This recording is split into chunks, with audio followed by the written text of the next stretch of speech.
they pretend to be the person in the picture. So like catfishing. Catfishing, yeah. Okay. He's a foreigner. A foreigner, okay. I should spill it by now, like what kind of yeah, open that can of worms. He is. He's black, he's Nigerian. It's complete and utter trash. Like, don't rely on apps solely to meet quality women. This is the dark side already. I'm gonna dive into that already. So she's gonna need more money, you know, just for her entire journey there.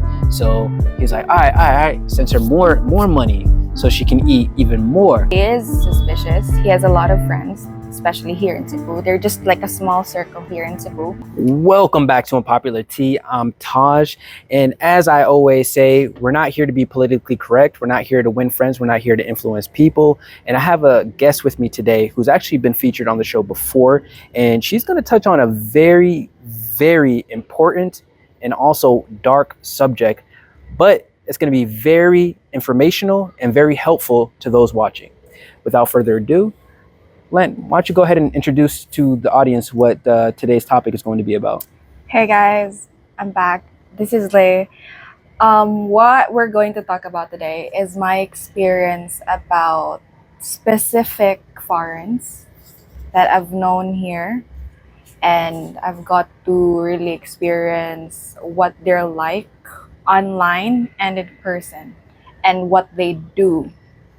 So it's definitely a very maybe sensitive topic. So when you say what they do is somewhat in an illegal way. I see. Anywhere, not just here in the Philippines. I mean, when I say about an illegal way, it can be done outside the Philippines and also here in the Philippines. Gotcha. So why don't you go ahead and kick things off? Okay. So starting off with a dating app or any like dating apps, they pretend to be the person in the picture. So like catfishing. Catfishing, yeah. Okay. They catfish you. And it's just so surprising. It's because those profiles are actually verified. So when you see a profile in a dating app and it's verified, you would really think that they're really the real person. Like the picture is really them. It's really him. So yeah, that's how they do it. They verify. I don't know how they do it, but they're able to verify it. And I can't say that their faces are very similar to what they use in the dating app, because when you get the chance or when I'm able to meet them in person, far off, very far off from their pictures. Hold up. So you're saying that these people, they make accounts, they have accounts that are verified accounts, but when you meet them, they don't look anything even similar to the images in the profile pictures. Just their skin color, yes. Wow. Yeah. So what does that tell you about technology? But anyways, please continue. So yeah, they catfish you, and then we get to talk like sweet things. They don't even like straight up like flirt in a way that they want to have sex. They flirt in a way like they want to be a sweet guy. They want to be a sweet person. That's how they approach. Like they try to introduce themselves or what they do, because I always ask questions like a little bit of personal information from them, because I don't want to meet someone that I don't really know of. Like I want to talk to the person first before I get to meet them. But it's just funny because I was very new to dating app last year. I think that was 2 years ago. I was very new to dating apps, and I was new to meeting other people, exploring people. So yeah, I was so naive during that time. And I was able to talk to this certain person. So it was good. It was like, but then certain person, I'm assuming a male? A man, of course. Okay. I'm straight. And this man, was he a foreigner? Was he a local? He's a foreigner. A foreigner, okay. I should spill it by now, like what kind of open that can of worms. He is. He's black. He's Nigerian. Specifically, Nigerians, right? They have specific like tribes. So specifically, his tribe is Igbo. That's his tribe, Igbo. So yeah, I don't know much about them because I'm not really. Before, I wasn't really the researcher type. I'm more of getting to know them personally than doing a research about them. So yeah, he's Igbo. So yeah, first time, and then he invited me directly to his place. I mean, it's kind of my fault as well, because he did not invite me to in a public place. It's If sorry to cut you off, but before, remember what you're about to say. But were there any red flags that like kind of were signaled to you prior to meeting him, like while talking to him online? no. No? Okay. That's why I agreed on meeting up with him directly to his place, not in a public place, because I was just so comfortable talking to him. I was so confident about he's going to be a good person. But nonetheless, he was actually really a good person, even meeting him in person.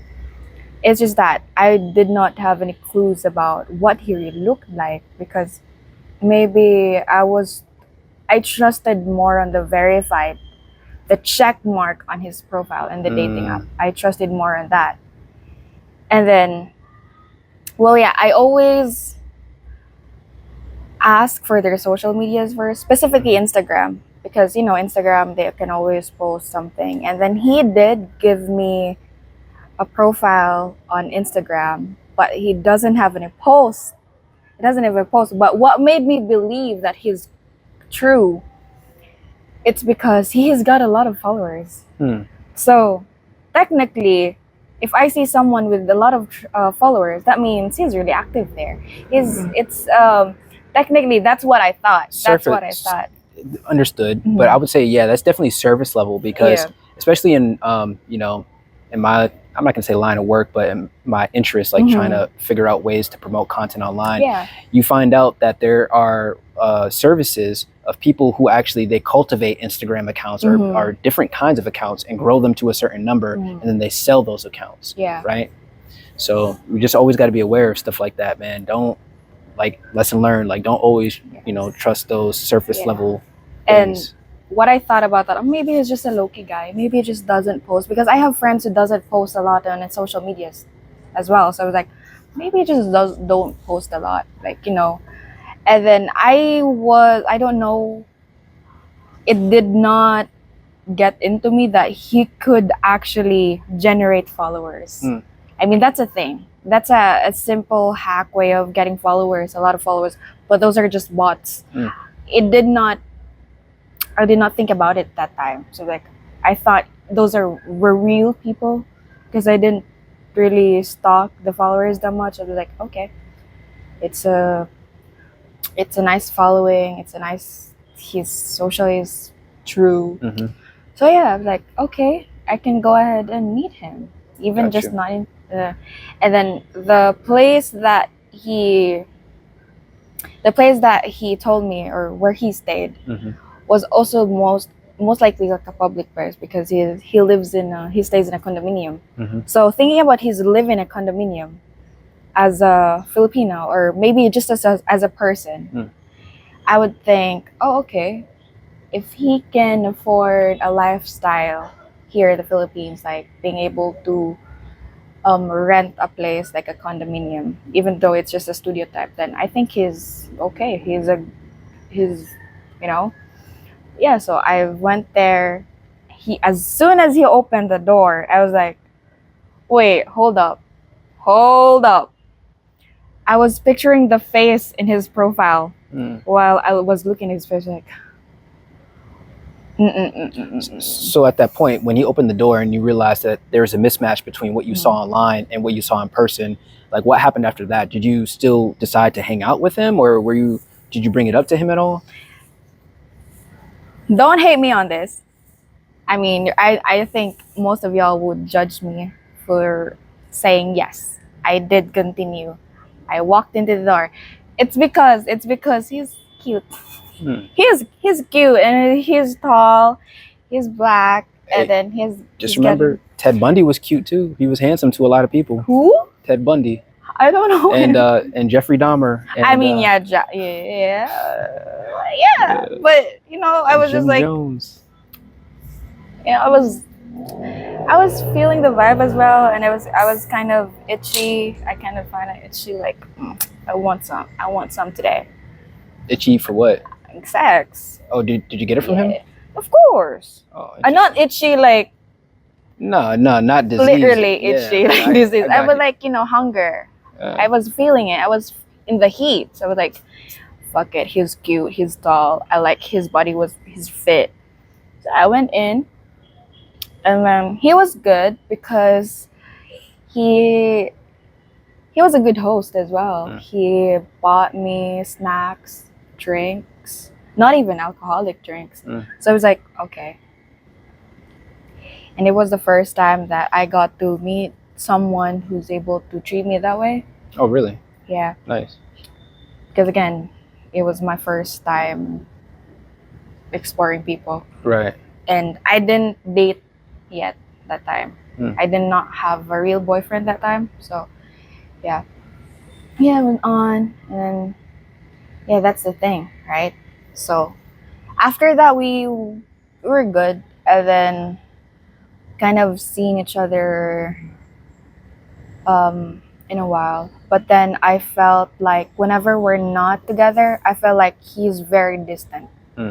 Very distant. Like, I would know if a person is busy because I could really say that if a person is busy, if he's able to at least talk to you once a day, at least once a day, guys, at least once a day, I would know that, because that's what he says. He is busy and he doesn't really go online that much. I'm very understanding about time if he's that busy. But then it's like, for one day without communicating, 1 to 3 days, I'm like, you know what? I don't deserve this kind of energy. I think it was like, he's playing me. This guy is playing me. So yeah, I caught up with him, and then when I did that, he tried to chase me. I was like, okay, I'll give you another chance. But then after that, it keeps going on. Doesn't change a thing. Like, this is kind of suspicious already, because I think he's saying that he's not meeting other girls. He said that he's only meeting me. I mean, I would understand because we don't have any relationship. Like, but back to the main point though. So the main issue that you want to educate people on is the fact that catfishing is prominent. Luckily, you didn't get scammed. I don't think. Not yet. You said not yet. I wouldn't even put yet at the end of that because you definitely don't want to get scammed. Now, aside from that incident, so it sounded like it just kind of fizzled out. It ended. You realized, certain things. Aside from that, do you have any other experiences with individuals where they maybe attempted to scam you, or where you know people personally who got scammed? And if you do, like, what was that experience like? So this is actually a connection of my experience onto that experience. So what happened was,